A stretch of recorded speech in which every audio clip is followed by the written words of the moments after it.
예, thank you for inviting me this great session. 네, 방금 영어로 짧게 했지만 네, 불러주셔서 영광이고요. 지금부터는 좀 편하게 한국말로 들으실 수 있으니까. 그리고 아까는 되게 이제 테크니컬 얘기를 되게 많이 했는데 저는 네, 사실 전 기술을 잘 모르는 사람이라서 테크니컬은 잘 모릅니다. 네, 그냥 저희가 어떻게 하고 있는지에 대한 얘기들을 가감 없이 네, 전해드릴 수 있었으면 좋겠네요. 네, 저는 오늘 네, 클라우드 그리고 데이터 센터, 네, 그리고 데이터 센터 내에서 오픈스테이크 하는 역할, 카카오가 어떻게 쓰고 있나, 뭐 이런 것들. 근데 대부분의 얘기들은 저희가 아까 GitHub에 있었지만 저희가 오픈을 하고 있습니다. 네, 그냥 연사가 와서 얘기하는 정도라고 생각하시면 되고요. 저는 네, 회사 내 영어 이름은 앤드류고요, 네, 한국 이름은 고용준입니다. 이런 것들을 했어요. 뭐 정통부사나 네, 방통위사나 네, 클라우드 정책기술연구단 뭐 네, 거기서 기술고문 같은 거 했고요. 그다음에 아주대학교에서 강의도 했었습니다. 그리고 데이터베이스 진흥 한국 데이터베이스 진흥원에서 빅데이터 쪽도 하고 있고요. 그리고 네, 니아에서 네, 빅데이터 또 자문위원으로도 활동을 하고 있고요. 한때 KT 클라우드웨어를 다녔고 네, 카카오 KT 클라우드웨어가 이제 그 KT DS로 합병되면서 네, 회사를 옮겼습니다. 그래서 카카오로 옮겼는데 카카오가 이름을 세 번 바꿨어요. 카카오, 다음 카카오, 카카오 코프 해서 제가 작년도에 네, 세금 정산하기가 되게 어려웠습니다. 네, 지금은 클라우드 컴퓨팅 리드를 하고 있고요. 제가 취미 생활이 책 읽기거든요. 그래서 1년에 한 권씩 책 읽기를 하고 있습니다. 그래서 2014년도에 나온 책, 2015년도에 나온 책, 2016년도에 제가 요거 고 랭귀지는 요즘에 유행하고 있잖아요. 요거는 제가 그냥 슈퍼바이즈를 했고요. 감수를 했고요. 감수를 했는데 번역을 한 것처럼 어려웠습니다. 그리고 이제 요 책이 어저께 이제 예약 판매가 시작이 됐어요. 리눅스 네트워크 인터넷이라는 책인데 요게 아까 그 앞서들 세션에서 네트워크 얘기를 되게 많이 했잖아요. 요거에 대한 펀더멘탈을 아주 쉽게는 아닙니다. 네, 쉽게는 아니지만 아주 깊게 다루고 있어요. 그래서 지금은 이제 네트워크가 저희가 나중에 저희 네트워크 모델 설명드렸지만 아주 베리에이션이 상당히 많이 적용이 되어 있습니다. 하지만 알고 보면 가장 기본적인 그 두 개의 스트럭처를 가지고 조합을 하는 형태로 네트워크가 이루어져 있는데 그거와 그다음에 뭐 네이버 디스커버리 그다음에 뭐 라우링 뭐 이런 것들에 대해서 쭉 이제 얘기를 하고 있습니다. 그래서 이 책이 보시면 도움이 될 것 같아요.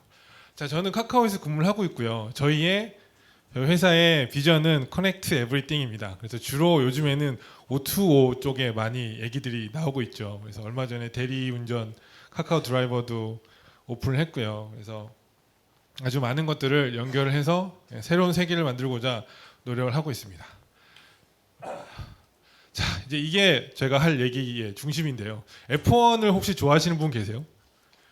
네, 남자라면 네, 레이싱 좋아하실 거고 저는 이제 또 출신이 기계공학과라 또 엔진 이런 거 되게 좋아합니다. 근데 요즘에 이제 F1 같은 경우에는 하이브리드 모델이 들어가면서 엔진 비율이 좀 줄긴 했는데 어쨌든 F1은 이렇게 많은 사람들로 팀이 이루어져 있고요. 요 드라이버들은 선택받은 이 드라이버들은 전 세계 24명이 유지가 되고 있고 이제 그 인앤아웃은 한 명이 죽었거나 네, 아니면 한 명이 부상을 당해서 더 이상 못할 때 이런 사람들 한 명들이 이제 다시 드라이버가 되고 합니다. 이걸 이제 저희 그 일반적인 팀이라는 생각을 해보면 F1 카 또는 F1 머신이라고 하는 거는 저희가 얘기하는 컴퓨팅 리소스라고 생각할 수 있을 것 같아요. 그래서 이런 장비들이 있고요. 그 다음에 네, 레이서는 우리가 흔히 얘기하는 개발자라고 생각할 수 있을 것 같습니다. 그래서 어느 회사든 이 개발자 모시기에 아주 열을 올리고 있는 상황이고요. 사실 그리고 이 스타 개발자들은 몸값도 어마어마하죠.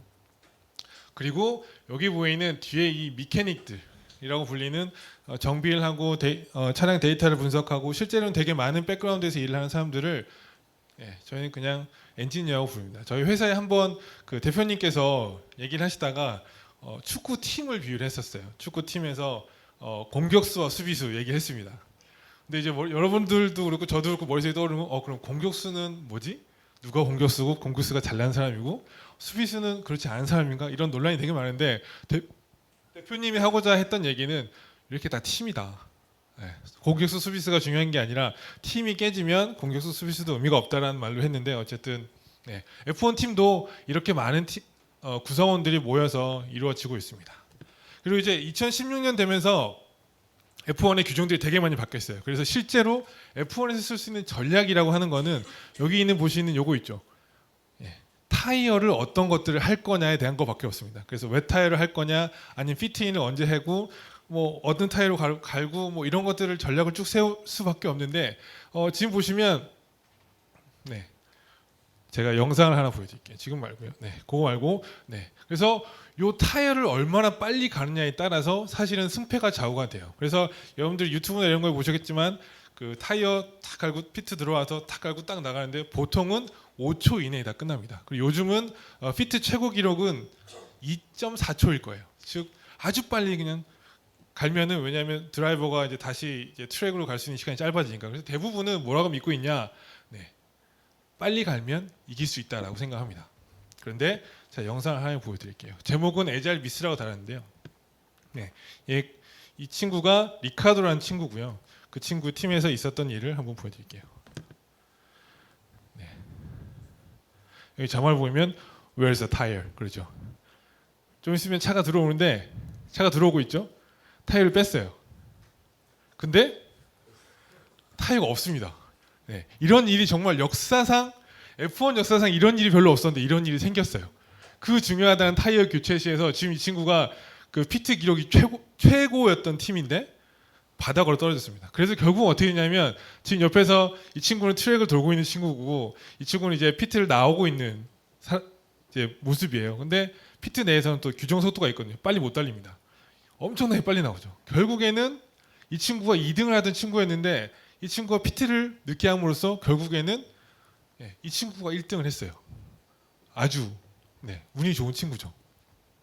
그래서 대부분의 그 요즘에 이제 다른 밖에서 하는 얘기들은 에자일에 대한 얘기를 되게 많이 해요. 어질리티에 대해서 얘기를 되게 많이 해요. 빨리빨리 변하고 빨리빨리 만들어야만 될 수 있다고 하지만 사실 보신 것처럼 빨리도 중요하지만 정확하게 타이밍을 맞춰서 그 팀이 아주 많은 데이터를 통해서 서로 얘기하는 것들이 사실은 더 중요하게 되어 있죠. 왜냐하면 우리는 팀으로 움직이는 사람들이니까.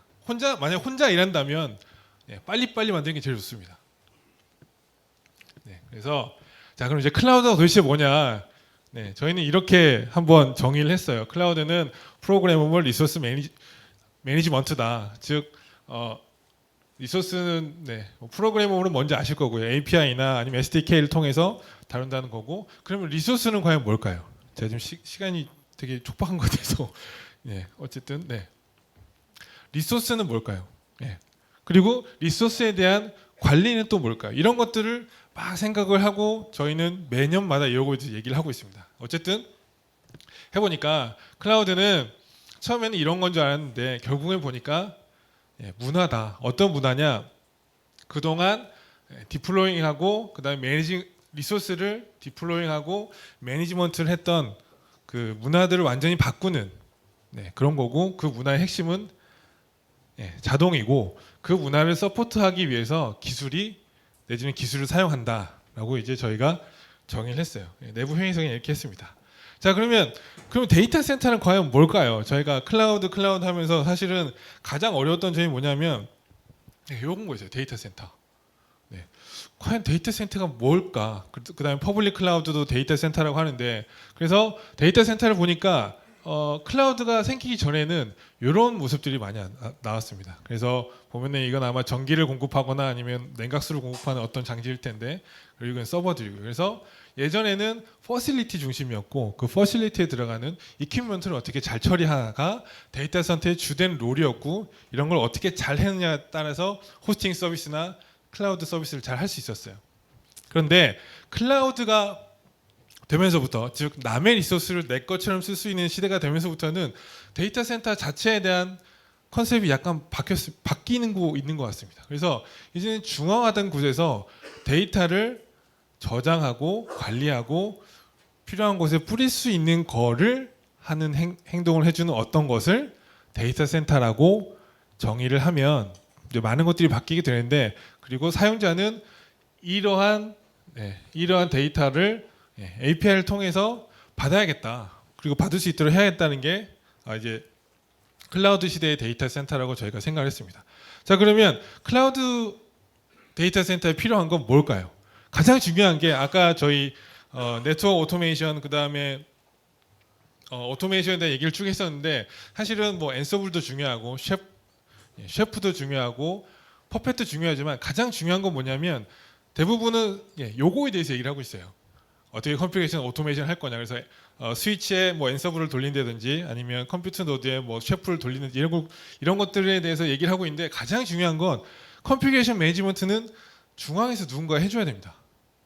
예를 들면 특정 서버에 뭘 깔고 뭘 설치하고 어떤 정보를 가지고 가야 되고 네트워크는 BGP 뭐 AS 넘버는 어떻게 되고 그 다음에 스토리지 쪽 라우팅을 어떻게 되고 이런 거에 대한 정보들이 피지컬 그 다음에 로지컬한 정보들이 전부 다 이 안에 있어야 돼요. 그걸 보통은 CMDB라고 하죠.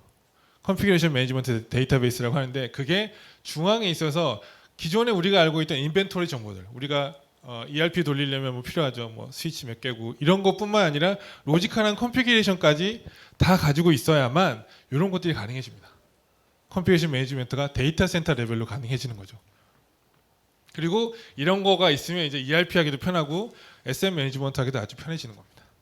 자, 그리고 두 번째 있어야 될 건은 이제 네트워크, 서버, 스토리지에 어떤 것들이 설치가 되면 막 이제 동작을 할 거예요. 그러면 얘네들이 어떤 식으로 동작을 하고 있나에 대한 매저링 시스템이 반드시 필요합니다.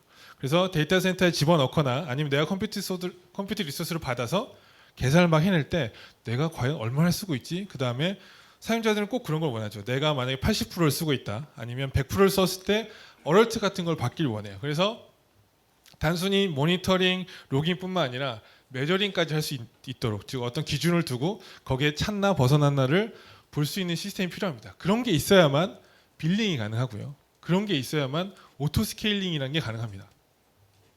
그리고 뭐 어럴트 모니터링 기본이고요. 자, 그러면 이제 세 번째로 필요한 기능은 뭐냐면 데이터 센터가 이제 리소스 풀로서 동작을 한다면 이 데이터 센터 전체를 풀러보고 그거에 디플로잉 해줄 수 있는 어떤 시스템이 또 필요하게 되죠. 그래서 사용자들은 리소스만 지정을 하는 겁니다. 예를 들면 이제 현대 데이터 센터 안에는 기존의 서버뿐만 아니라 서버, 가상 서버, 컨테이너, 네트워크, 가상 스위치 아주 많은 리소스가 들어가 있는데 사용자는 그런 거에 어떤 규모만 예를 들면 컨테이너 몇 개, VM 몇 개, 피지컬 서버 몇 개 그리고 서비스를 이걸로 디파인 해내면 그게 사용자가 원하는 VM, 서버, 컨테이너 풀 안에서 동작을 하고 더 나가서 그게 DB, 웹, WAS로 동작하는 이런 류의 시스템들이 필요해집니다. 그렇게 되면 어떻게 되냐면 데이터 센터를 마치 컨트롤 플레인으로 사용하는 거죠. 데이터 센터 컨트롤 플레인에 요 세 가지 컴포넌트들이 돌아가면서 실제로 내가 리소스 매니지먼트, 그다음에 리소스 플래닝에 대한 부분들을 잡을 수 있고요. 그다음에 데이터 센터 데이터 플레인이 될 수 있는 겁니다. 그래서 피지컬 머신, VM, 네트워크뿐만 아니라 퍼블릭 클라우드까지도 저희가 외부에 있는 퍼블릭 클라우드지만 마치 저희가 쓸 수 있는 것처럼 이런 컨셉으로 저희가 진행을 하고 있고요. 이게 나왔던 가장 큰 이유는 저희가 사실은 데이터 센터가 없어요. 저희가 전부 다 이렇게 빌려서 사용을 하고 있어서 국내 3사의 그 회사들 있죠. 그 SK도 있지만 그 데이터 센터를 하나씩 임대를 해서 사용을 하고 있어서 어차피 저희한테는 이게 그냥 추상화되어 있어야만 됩니다. 그래서 그런 것들을 기반으로 해서 저희가 지금 매니지먼트 시스템을 만들고 있고요. 그리고 이제 뭐 잘 아시다시피 퍼블릭 클라우드도 저희가 많이 사용을 하고 있는데 그것도 요 중앙화된 이런 시스템에 의해서 동작을 시키고 있습니다. 자, 그러면 카카오는 VM을 몇 개 쓰고 있을까요? 지금 7,000이라고 돼 있는데 지금 8,000개 넘었고요. 그리고 그 정도 쓰고 있습니다. 그리고 이제 요거는 웬만하면 보여주지 말라고 하셨는데 저희 근데 요 8,000 요 VM을 관리하는 사람은 데디케이트된 펄슨은 2명 정도 있습니다. 며칠 전에 이제 한 벤더사에서 와서 어떤 솔루션을 쓰면 5,000 VM 하는데 4명이면 된다 했는데 이제 그분한테 이렇게 설명을 드렸더니 되게 실망하시더라고요. 뭐 그게 상황이 그래서 그런 거라고 생각하고 있습니다. 그리고 이제 프로젝트는 한 960개, 그다음에 풀 리퀘스트는 450개 정도, 그다음에 VM이 매일 이 정도 사이즈로 생성되고 지워지고 있어요. 그리고 이 VM들이 다 어디에 쓰고 있냐면 사실 저희는 잘 모릅니다.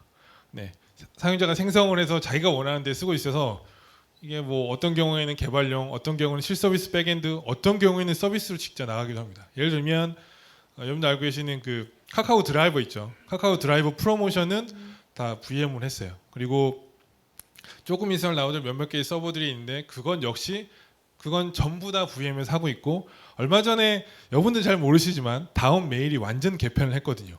한번 로그인해서 들어가 보시면 UI가 다 바뀌어 있습니다. 그것도 풀리 전부 다 가상 머신에서 돌고 있어서 어디였어요? 물어보면 이제 저희도 잘 모르고 뭐 사용자가 원하는 곳에 쓰고 있죠. 네, 그리고 저희 이제 킬러 버전이고 리즌은 저희가 서울에 2개, 그다음에 목동에 2개, 그다음에 판교에 하나 이렇게 리즌을 유지하고 있고요.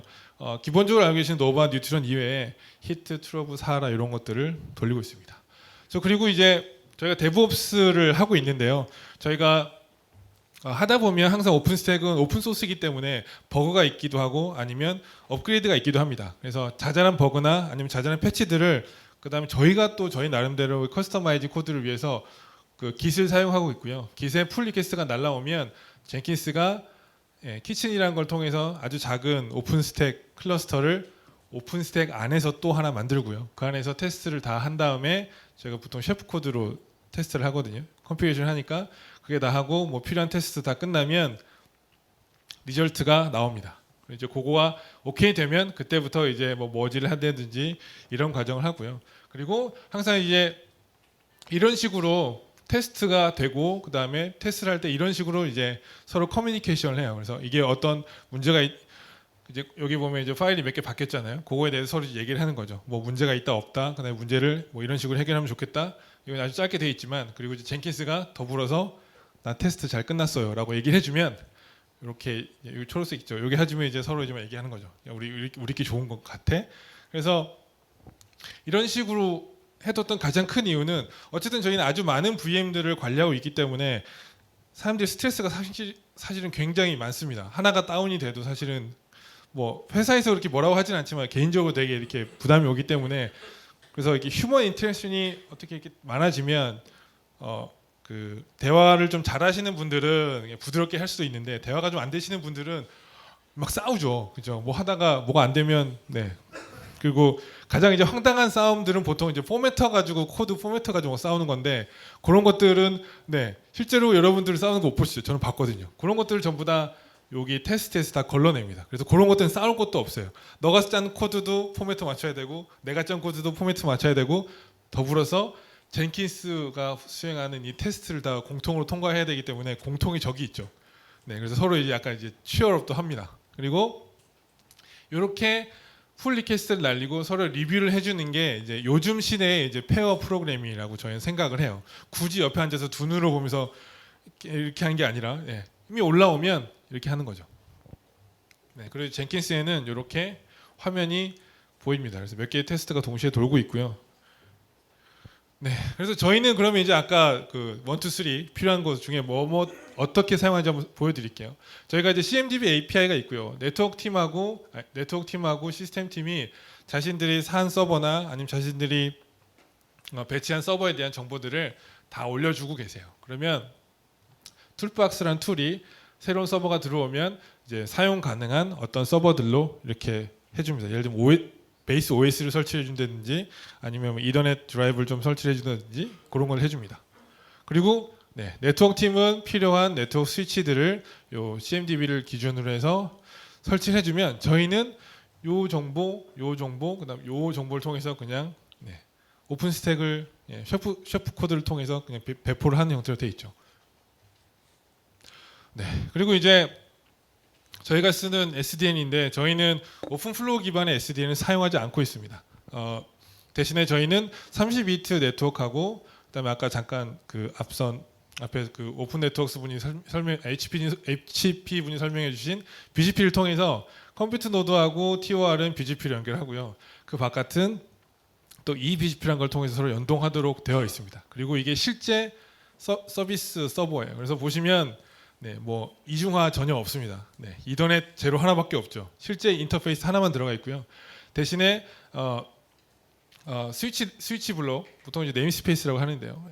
가상 스위치 네임스페이스하고 그다음에 프로세스 네임스페이스를 나눠서 이 VM용 네트워크는 이 스위치 블록을 통해서 이렇게 가서 나가도록 되어 있고, 그 다음에 매니지먼트나 아니면 프로세스용 네트워크는 여기 보이는 이 VL을 타고 이렇게 나가도록 되어 있습니다. 그래서 생각보다는 저렴하게, 그리고 생각보다는 되게 로버스트하게 만들어서 사용을 하고 있고요. 비록 이제 32비트 서브넷이기 때문에 모든 게 라우팅으로 다 처리가 돼요. 그래서 초기 모델은 저희가 여기에서 이게 호스트 라우트 같은 것들을 쭉쭉 써줘서 위로 올리는 형태였는데, 저희가 이번에 새로 들어간 데이터 센터에는 이게 지금 다 BGP로 되어 있잖아요. 그래서 BGP 인젝터와 스피커를 통해서 바깥쪽에서 이쪽으로 해당 엔트리를 집어넣고 컴퓨터 노드도 세팅을 해주는 형태로 저희가 바꿔놓고 있습니다. 그리고 저희가 없는 것들이 몇 개 있는데요. 서브넷 없고요. 그리고 리눅스 브릿지로 저희가 사용을 하고 있습니다. 오픈 V 스위치를 쓰려고 했는데 여러 가지 이슈가 있어서 오픈 V 스위치는 안 썼고요. 그 다음에 터널 없이 VM이 서로 통신하도록 되어 있습니다. 그리고 DPDK를 쓰지 않았는데요. DPDK를 여러 가지 측면에서 고려를 해봤는데 DPDK보다는 리눅스 커널에 들어있는 데이터 플레인이 훨씬 더 레이턴시도 괜찮고, 그 다음에 어떤 이종성이라고 하죠. 헤테로지니스한 형태로 되지 않기 때문에 저희는 그냥 이렇게 심플한 구조로 사용을 하고 있습니다. 자, 그리고 이제 중앙화된 아까 모니터링 뭐 이런 시스템이 필요하다고 했죠. 저희가 그래서 캠이라는 걸 하나 만들었고요. 여기 보시면 이 엔티티란 게 뭐냐면 저희가 관리하고 있는 물리 서버, 컨테이너, VM 등등이에요. 가상 머신까지 다 포함한 겁니다. 그거에 대한 매트릭들을 전부 다 SNMP로 다 긁어 오고 있어요. 왜 SNMP를 했냐면, 왜냐면 요즘에 되게 좋은 에이전트와 되게 좋은 프로토콜이 많은데 왜 SNMP를 했냐면 저희가 네트워크 스위치까지 다 받아 오려고 해서 요걸 SNMP를 사용을 했습니다. 그리고 이 잡은 인티그레이티드 서비스 버스라고 저희가 하나 만들었는데 요거 그냥 포장용이고요. 뭐냐면 카프카로 중앙에 이제 메시지 큐를 쫙 깔았어요. 그래서 1분마다 잡 프로듀서가 새로운 컨피규레이션 리스트를 쭉 가지고 옵니다. 그래서 이전에 있었으면 사실 상관없고, 근데 저희가 거의 데일리 베이스로 계속 뭔가가 생기기 때문에 받아와서 그러면 예를 들면 오늘은 한 6만 개 정도 엔티티를 폴링 해와라고 이렇게 잡을 던지면 그 잡 컨슈머가 폴로한테 이제 카프카 그 컨슈머가 폴로한테 이게 사실은 카프카 컨슈머죠.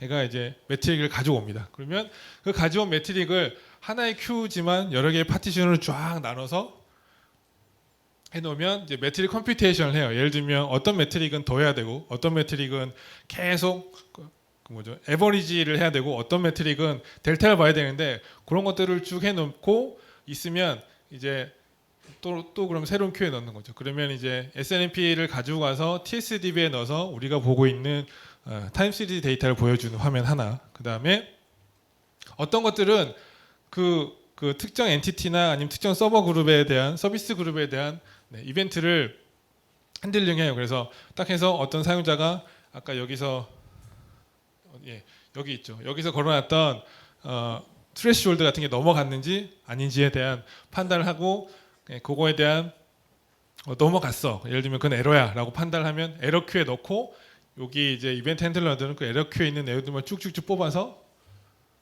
쏘도록 되어 있습니다. 그래서 이걸 뭘로 만들었냐면 이런 것들을 통해서 만들었어요.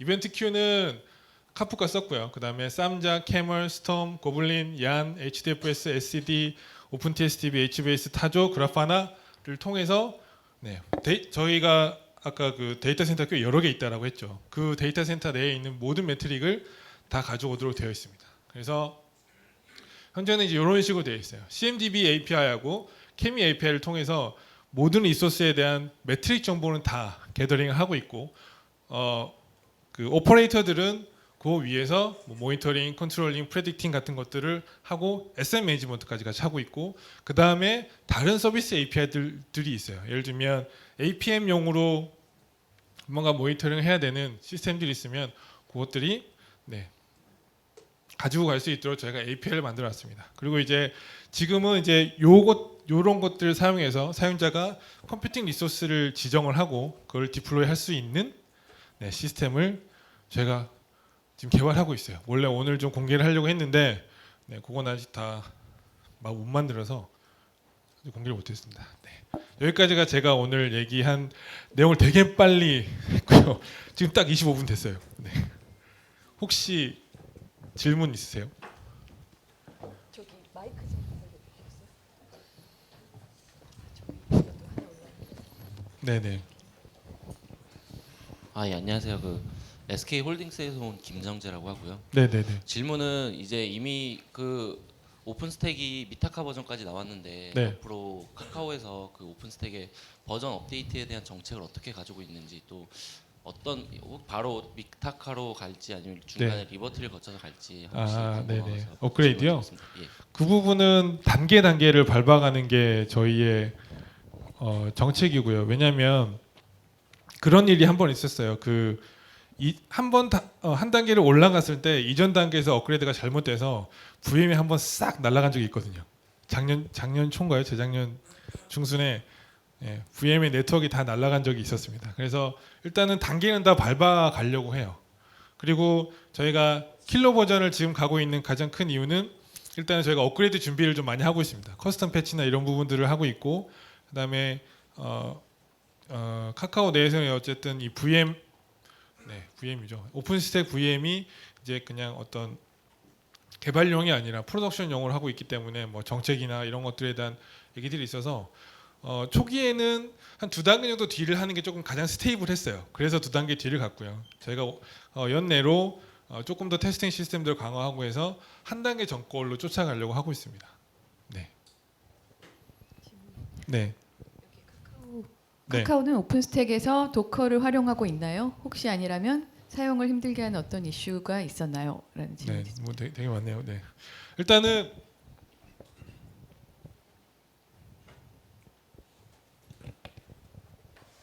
저희가 컨테이너는 2가지로 하고 있고요. 하나는 오픈스택을 인프라스트럭처 사용하는 컨테이너 시스템으로 지금 아까 설명드린 서비스들이 실제 돌아가는 게 있고, 다른 하나로는 아예 완전히 새로운 하드웨어라고 하기는 어렵죠. 그냥 일반적인 서버 시스템 위에 컨테이너를 설치를 하고 그 위에 올리는 것들로 하고 있고, 그 다음에 아까 어려운 거요. 사용을 힘들게 하는 어려운 거는 뭐 2명이서 하고 있다고 자랑은 했지만 사람이 별로 없어서 필요한 펑션들을 개발하기가 사실은 조금 어려운 부분들이 좀 있습니다. 진짜 2명으로 개발 운영하시나요? 신규 컴포넌트는 어떻게 개발하시나요? 네. 비슷한 얘기가. 진짜 2명으로 하고 있고요. 얼마 전에 이제 신입 직원이 이제 조인하셔서 그분은 근데 아직 이쪽 용어로 현행화가 안 돼 있어요. 그래서 아직 안 돼 있어서 그분을 실제로 넣기는 어렵고, 그렇다면 이제 신규 컴포넌트는 어떻게 하냐면 이미 저희가 오픈스택을 본 지가 대부분 한 4, 5년이 넘은 분들이거든요. 그래서 오픈스택 코드 흐름이나 사실 오픈스택이 아주 많은 코드들로 이루어져 있고 지금은 100만 라인이 넘어가고 있지만 실제 컴포넌트마다 쓰이는 어떤 흐름들은 되게 유사합니다. 그래서 거기에서 뭐 몇 개를 좀 집어넣든지 하고요. 아닐 경우에는 그냥 업스트림으로 가서 만들어내라라고 요구한 적도 있고 그렇습니다.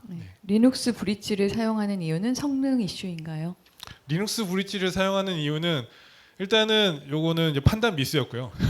지금에서는 왜 그랬냐면 OVS를 처음에 저희도 썼어요. 근데 이제 그냥 업그레이드를 하다 보면 저희가 한 달에 한두 번 정도는 배포를 계속 하거든요. 뭐 컨피그레이션 바뀌기도 하고. 근데 이제 작년까지는 무슨 이슈가 있었냐면 얘가 뉴트론 OVS 플러그인 에이전트가 리스타트를 하면 보안상의 이유로 아까 설명하신 HP에 설명하신 OVS DB 있죠. 그리고 오픈플로우 그거를 다 지우고 다시 뉴트론 서버에 가서 이제 플로우를 가지고 오는 게 있었는데, 그러니까 한 패킷이 한 많을 경우에 한 10개 정도 빠지고요. 짧을 경우는 1개 정도 빠지는데 문제는 이제 그거는 다른 분들은 몰라요. 근데 이제 저희 DB 팀이 그거를 디텍트해서 HA를 하는 솔루션을 가지고 있거든요. 그래서 업그레이드를 할 때마다 DB 팀이 이제 뭐라고 하는 거죠. 근데 저희는 패치를 자주 해야만 살아남는데 그래서 그때 당시에는 리눅스 이제 브릿지는 이제 그런 게 없었거든요. 그래서 OVS를 하다가 사실은 또 저희가 전부 다 리눅스 브릿지로 다 바꿨어요. 그랬는데 작년 말 올해 초에 그 버그가 없어졌어요. 네, 그래서 올해 이제 그 담당하는 두 분을 모시고 야, 다시 OBS로 가야 되지 않을까? 네, 뭐 이런 걸 하고 있습니다. 네. 네. 그리고 이제 저희가 또 브릿지를 썼던 이유는 저희가 L2 네트워크가 그렇게 크지 않아요. 그래서 아까 보셨지만 그 브릿지 안에서만 서로 연결이 돼 있어서 많아봐야 엔티티 한 50개 정도밖에 안 되거든요. 그러니까 굳이 OBS를 쓸 필요도 없었죠. 네. 그 데브옵스 적용의 어려움과 해결책은 데브옵스의 어려움은요. 일단은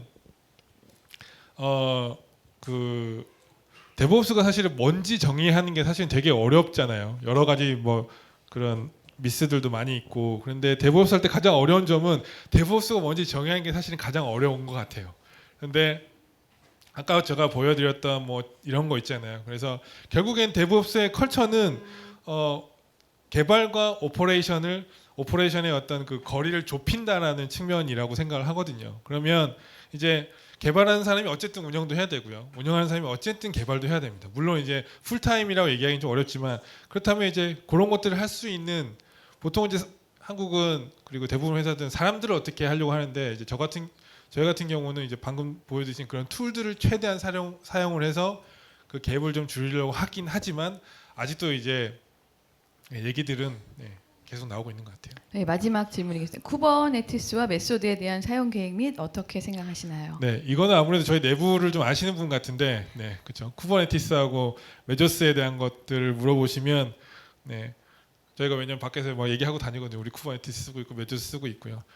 지금 현재로서는 그냥 두 개 다 테스트라고 생각을 하고 있어요. 왜냐하면 그 도커 사이드, 즉 컨테이너 사이드의 변화가 예전에 VM 막 춘추전국 시대처럼 컨테이너도 사실은 엄청나게 바뀌고 있는 것 같아서 예를 들면 도커가 원래는 코어 OS 위에서 돌아갔고 그래서 그 이제 코어 OS가 제공하는 여러 가지 클러스터 툴을 통해서 도커 수험도 나오고 이렇게 돼 있었는데 구글이 코어 OS를 인수를 했죠. 그리고 근데 문제는 도커를 안 샀어요. 왜 안 샀는지 그건 좀 잘 모르겠지만 그래서 어떻게 되는 건가 봤더니 구글이 자기네가 이제 로켓이라는 또 컨테이너를 만들기 시작했습니다. 그래서 뭐 얘기하기는 그래도 우린 도커에 대한 그 호환성 계속 유지할 거야라고 했는데 최근에 어떤 일이 생겼냐면 그 도커 네트워크 플레이 립 네트워크라는 플러그인이 생겼어요. 그래서 외부에 있는 SDN 컨트롤러나 외부에 있는 SDN을 사용을 해서 컨테이너의 네트워크를 만들 수 있는 기능이 생겼는데 도커는 그걸 한다고 했어요. 근데 이제 구글이 만든 그 쿠버네티스 있죠. 쿠버네티스는 우리는 도커 네트워크 안 쓸 거야. 그건 표준이 아니기 때문에.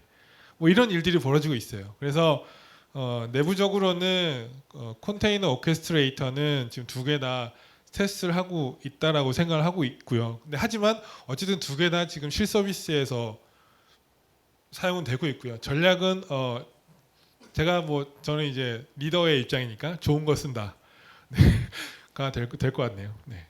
네, 감사합니다. 여기까지 질문 받도록 하고요. 수고해 주신 공용주 수석님께 다시 한번 큰 박수 부탁드립니다.